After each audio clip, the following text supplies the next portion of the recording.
नमस्कार, सुप्रभातम। नमस्कार। आज हमारे समक्ष समाज सेवी रामदयाल जी धाकड़ उपस्थित हैं और आज हम स्वच्छता के विषय में इनसे विचार जानेंगे। हमने पहले भी कुछ वीडियो शूट किए, आप इस वीडियो को भी पूरा देखें और अधिक से अधिक लोगों को इसको शेयर करें।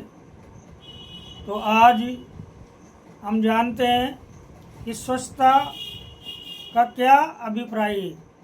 अगली आवाज़ रामदयाल जी। श्रीमान जी, स्वच्छता जीवन के अंदर बहुत ही आवश्यक पहलू है, परंतु आज वो केवल और केवल घर आंगन गली गलियारे नहाना धोना वस्त्र अलंकार और इनकी स्वच्छता यहीं तक सिमट के रह गई, जबकि स्वच्छता बहुत ही महत्वपूर्ण बिंदु है।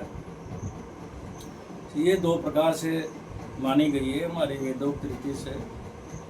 एक तो ब्राह्मणतर, दूसरी अभ्यंतर, यानी कि ये बाहर की साफ सफाई जो है घर आंगन और गली गलियारे की मानी गई है, नहाना धोना आदि है।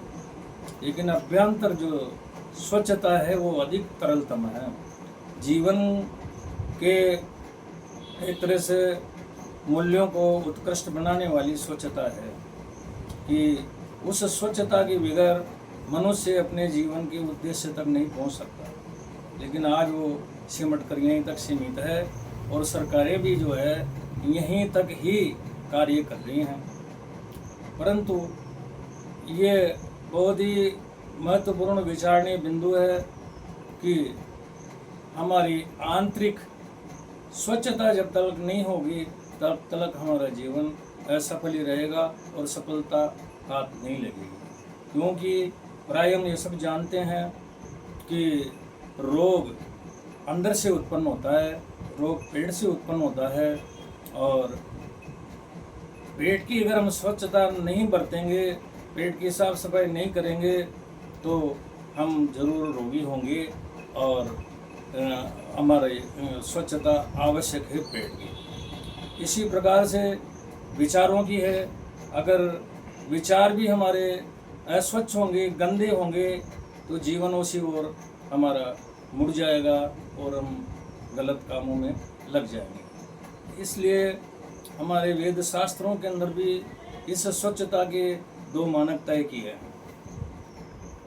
कोई धर्मशास्त्र क्लिष्ट और अक्लिष्ट भावना से बताते हैं, कोई मल विक्षेप और आवरण के हिसाब से बतलाते हैं, कोई अकर्म और कर्म के हिसाब से बतलाते हैं।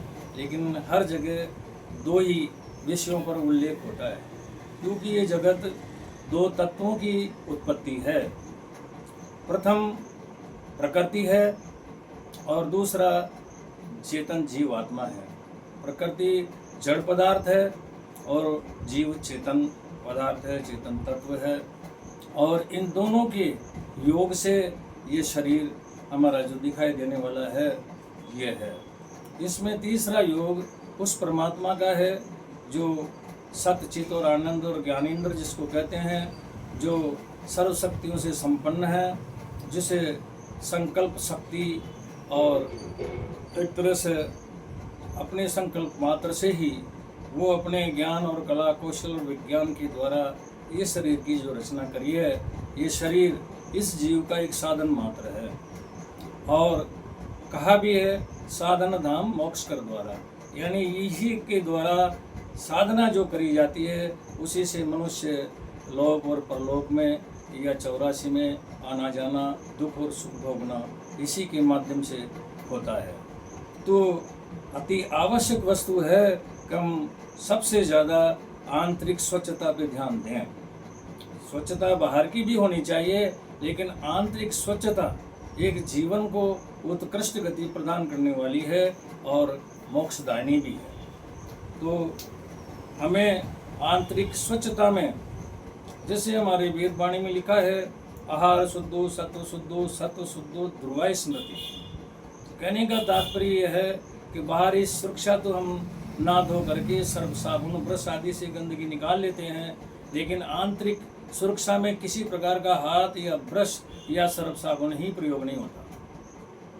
तो वहाँ की स्वच्छता के बारे में हमारे वेद बताते हैं कि हमें सबसे प्रथम श्रेणी में अपने आहार पर ध्यान दें कि जिस प्रकार मनुष्य की कृति बनाई है वो कैसी है, मांसाहारी है या निरामिष है। जबकि हम देख रहे हैं कि जितने भी मांसाहारी प्राणी हैं उन सब के 4 हाथ पैर होते हैं और पंजे होते हैं, नाखून होते हैं, नुकीले दांत होते हैं कि वो लपक करके किसी भी प्राणी की हिंसा कर ले और अपनी सुधा पूर्ति कर ले। परंतु देखने से सिद्ध होता है कि मनुष्य के ऐसे अंग प्रत्यंग नहीं है, 2 पैर हैं लेकिन नाखून नहीं है वैसे, और हमारे दांत भी साधारण हैं, नुकीले दांत नहीं हैं, क्योंकि मनुष्य को हिंसक प्राणी नहीं बनाया। और ये मनुष्य अगर कोई हिंसा करके मांस भक्षी होता है तो इसे अभक्ष भोजन माना गया है, और ये अभक्ष भोजन ना करें। अगर अभक्ष भोजन करेंगे तो ये हमारी आंतरिक गंदगी होगी, और जैसा खाया अन्न वैसा बना मन, जैसी पी पानी वैसी बोलेगा वाणी।